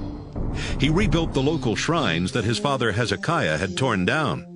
He built altars for the god Baal and set up a sacred pole for worshiping the goddess Asherah, just as King Ahab of Israel had done. And he faithfully worshipped the stars in heaven. In the temple, where only the Lord was supposed to be worshipped, Manasseh built altars for pagan gods and for the stars. He placed these altars in both courts of the temple and even set up the pole for Asherah there. Manasseh practiced magic and witchcraft. He asked fortune-tellers for advice and sacrificed his own son. He did many sinful things and made the Lord very angry. Years ago, the Lord had told David and his son Solomon, "Jerusalem is the place I prefer above all others in Israel. It belongs to me, and there I will be worshipped forever.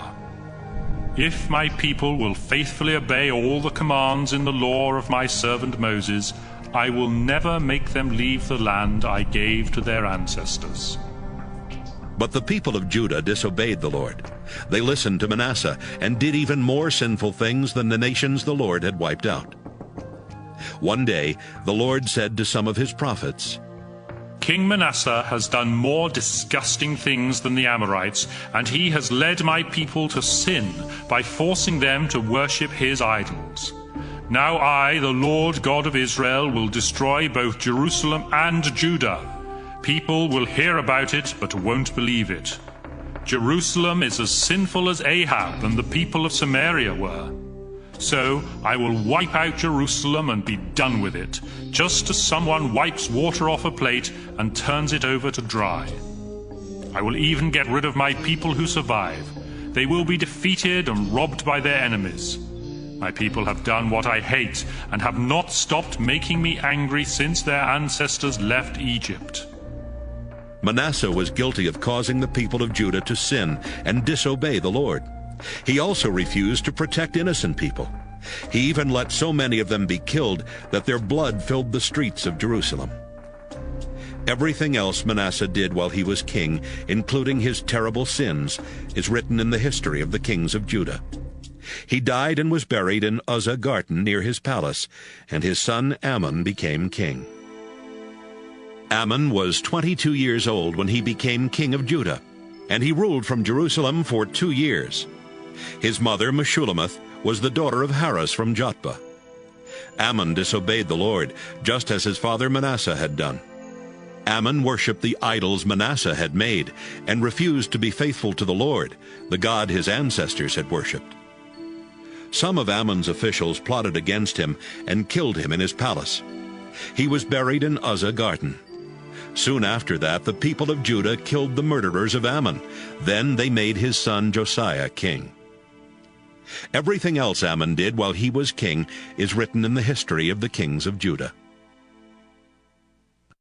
2 Kings, chapter 22. Josiah was 8 years old when he became king of Judah, and he ruled 31 years from Jerusalem. His mother Jedidah was the daughter of Adiah from Bozkath. Josiah always obeyed the Lord, just as his ancestor David had done. After Josiah had been king for 18 years, he told Shaphan, one of his highest officials, "Go to the Lord's temple and ask Hilkiah the high priest to collect from the guards all the money that the people have donated. Have Hilkiah give it to the men supervising the repairs to the temple. They can use some of the money to pay the workers, and with the rest of it they can buy wood and stone for the repair work. They are honest, so he won't ask them to keep track of the money."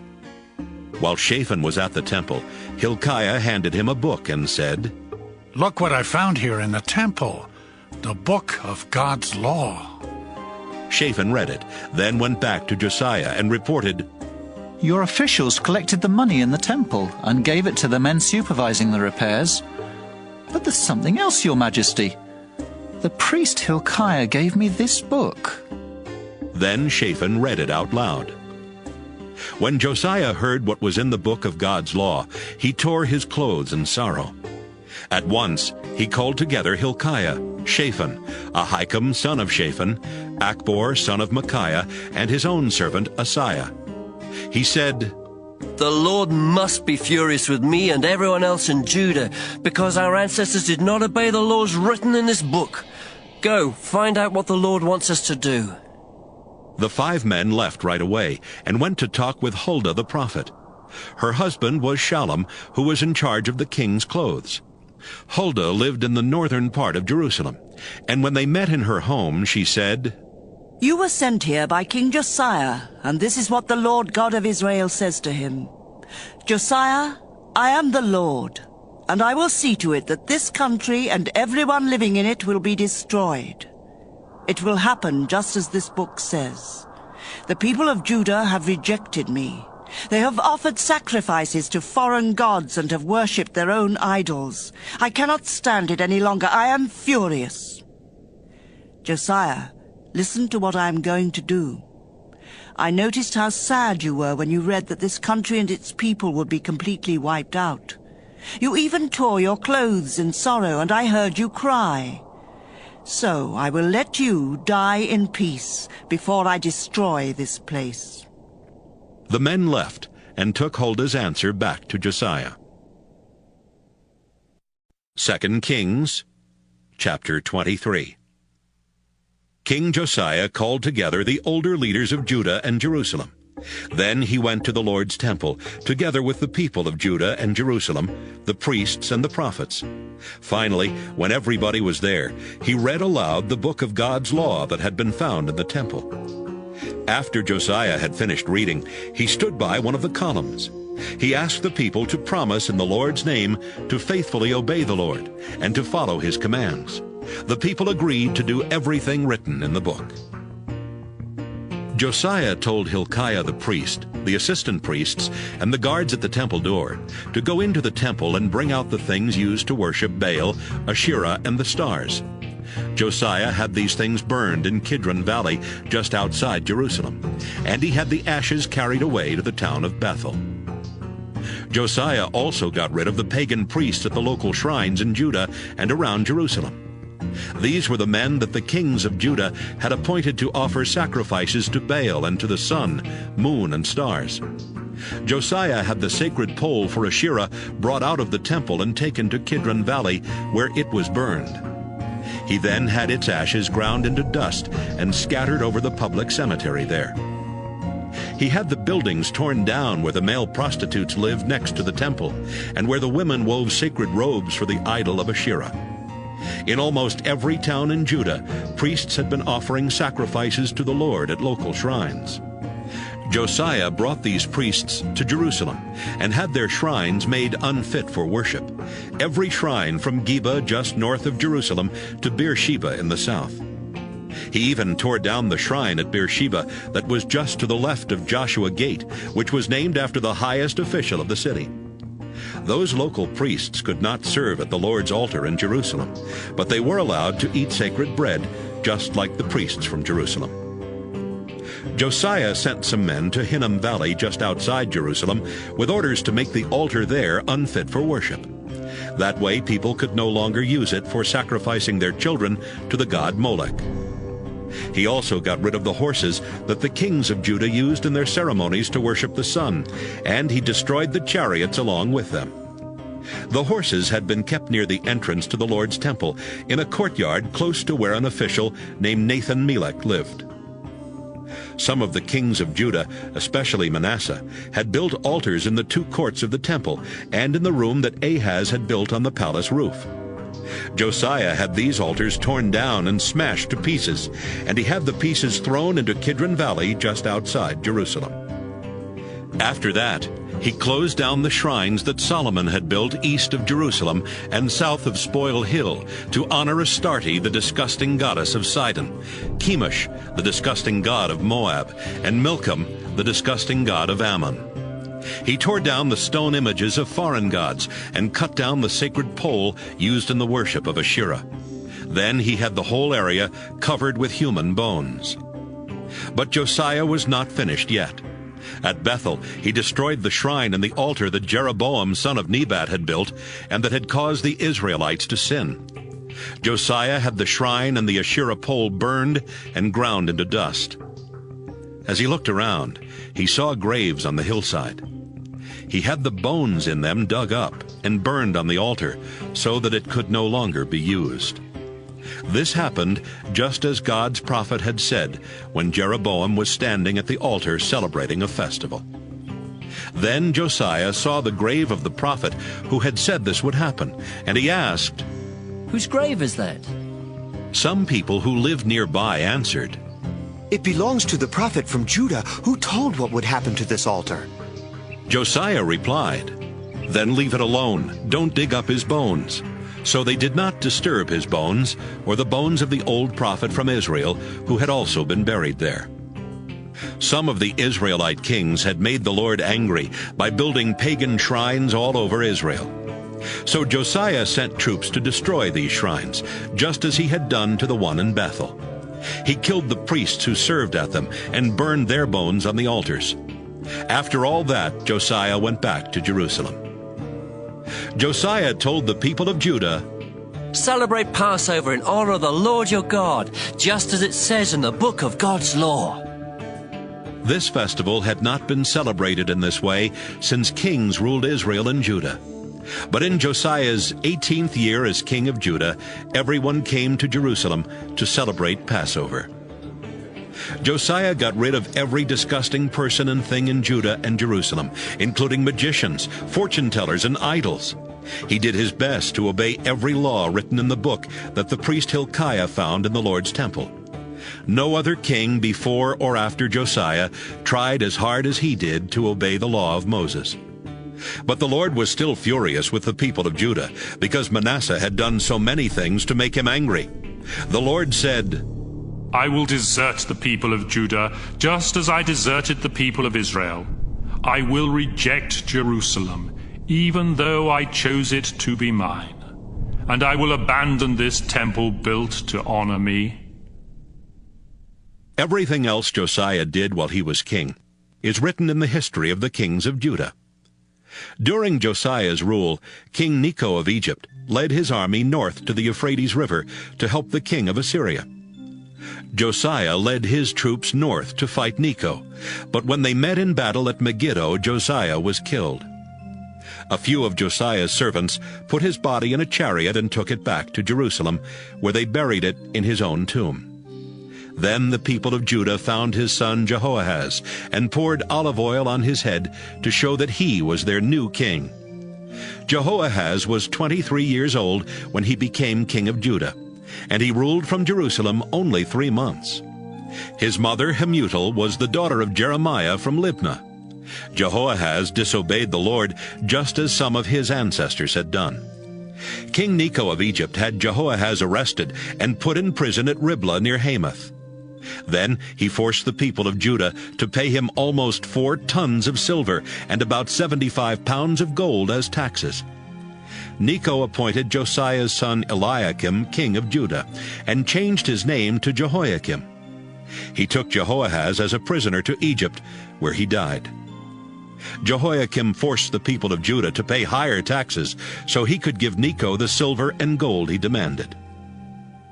Jehoiakim was 25 years old when he was appointed king, and he ruled 11 years from Jerusalem. His mother Zebidah was the daughter of Pedaiah from Rumah.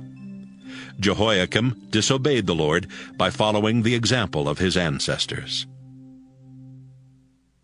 2 Kings, chapter 24. During Jehoiakim's rule, King Nebuchadnezzar of Babylonia invaded and took control of Judah. Jehoiakim obeyed Nebuchadnezzar for 3 years, but then he rebelled. At that time, the Lord started sending troops to rob and destroy towns in Judah. Some of these troops were from Babylonia, and others were from Syria, Moab, and Ammon. The Lord had sent his servants, the prophets, to warn Judah about this, and now he was making it happen. The country of Judah was going to be wiped out because Manasseh had sinned and caused many innocent people to die. The Lord would not forgive this. Everything else Jehoiakim did while he was king is written in the history of the kings of Judah. Jehoiakim died, and his son Jehoiakim became king. King Nebuchadnezzar defeated King Necho of Egypt and took control of his land from the Egyptian gorge all the way north to the Euphrates River. So Necho never invaded Judah again. Jehoiakim was 18 years old when he became king of Judah, and he ruled only 3 months from Jerusalem. His mother, Nehushta, was the daughter of Elnathan from Jerusalem. Jehoiakim disobeyed the Lord, just as his father Jehoiakim had done. King Nebuchadnezzar of Babylonia sent troops to attack Jerusalem soon after Jehoiakim became king. During the attack, Nebuchadnezzar himself arrived at the city. Jehoiakim immediately surrendered, together with his mother and his servants, as well as his army officers and officials. Then Nebuchadnezzar had Jehoiakim arrested. These things took place in the 8th year of Nebuchadnezzar's rule in Babylonia. The Lord had warned that someday the treasures would be taken from the royal palace and from the temple, including the gold objects that Solomon had made for the temple. And that's exactly what Nebuchadnezzar ordered his soldiers to do. He also led away as prisoners the Jerusalem officials, the military leaders, and the skilled workers, 10,000 in all. Only the very poorest people were left in Judah. Nebuchadnezzar took Jehoiakim to Babylon, along with his mother, his wives, his officials, and the most important leaders of Judah. He also led away 7,000 soldiers, 1,000 skilled workers, and anyone who would be useful in battle.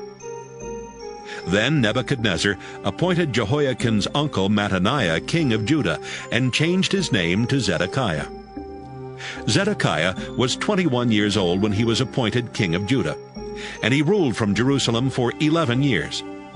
His mother Hamutal was the daughter of Jeremiah from Libnah.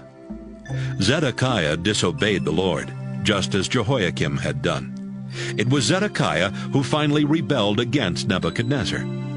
The people of Judah and Jerusalem had made the Lord so angry that he finally turned his back on them. That's why these horrible things were happening.